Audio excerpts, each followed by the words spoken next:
सकाळी उठल्यानंतर आज वेळ होती ती वीकली ॲक्वेरियम स्वच्छता करायची. त्यामुळे मागच्या ब्लॉगमध्ये जुगाड करून केलेली लाईट बंद करून ॲक्वेरियमच्या वरचे झाकण बाजूला काढून ठेवले आणि ॲक्वेरियम बाहेर घेतला. आज मी यातलं क्लिनिंग करून मासे सुद्धा चेंज करणार आहे. यातले काही मासे बाहेर काढून आपण नवीन मासे त्यामध्ये ऍड करणार आहोत. त्यामधले ही अल्बिनो आणि व्हाईट टेलवाली फिमेल आपण बाहेर करणार आहोत. पण त्याआधी यातले सगळेच मासे आपण या भांड्यामध्ये टँक क्लिनिंग साठी काढणार आहोत. दादूने हे सगळे काम प्रामाणिकपणे पार पाडले, कारण दादूकडे हे नेहमीचे कॉन्ट्रॅक्ट असल्यामुळे दादू हे काम व्यवस्थित पार पाडतो. तसेच अनफॉलो करणाऱ्या लोकांनी सुद्धा त्यांचे काम व्यवस्थित पार पाडले. मागच्या ब्लॉग मध्ये मी बोललो होतो की मला 10,000 फॉलोअर करायला मदत करा, पण काही लोकांनी अनफॉलोच केले. कदाचित त्यांना भीती वाटली असेल की याचे 10,000 फॉलोअर होत आहेत की काय. पण असो, आमचा पिल्या तर निघाला पाईप आणायला, पण त्याला पाईप कुठे ठेवली आहे ते माहीतच नव्हते. शेवटी दादूने पाईप शोधून आणली, कारण दादूला पाईप ठेवलेल्याचा नवीन अड्डा माहित होता. याच्यातले काही मासे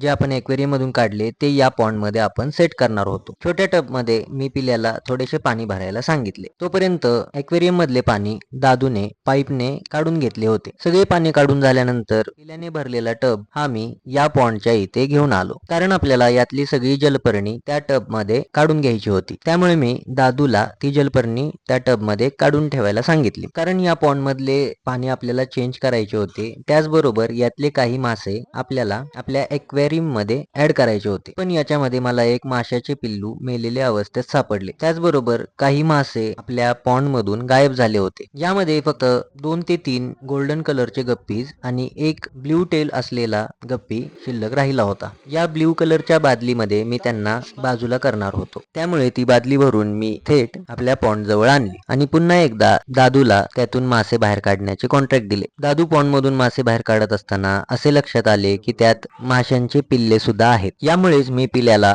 जाळी आणायला सांगितले आणि त्याच्यामध्ये दादूने व्यवस्थित पाणी काढून घेतले. आम्हाला सापडलेले पिल्ले सुद्धा आम्ही या ब्ल्यू कलरच्या बादलीमध्ये काढून घेतले. इकडचे मासे आपल्या ॲक्वेरियमचे क्लिनिंग कधी होतंय याची वाट बघत होते. त्यामुळे मी ॲक्वेरियमच्या काचेचे आतून व्यवस्थित क्लीन करून घेतले. इकडे माझे ॲक्वेरियमचे क्लिनिंग चालू असताना दादू तिकडे त्या पॉन्ड मधले पाणी खाली करत होता. मी थोडी जलपर्णी आपल्या कडच्या पॉन्ड मध्ये सुद्धा टाकले. छोट्या पाईप मधून पाणी येण्यासाठी खूप वेळ लागत होता, म्हणून मी हा पॉन्डच उलटा केला. त्याला आता नेक्स्ट पार्ट मध्ये सरळ करूया.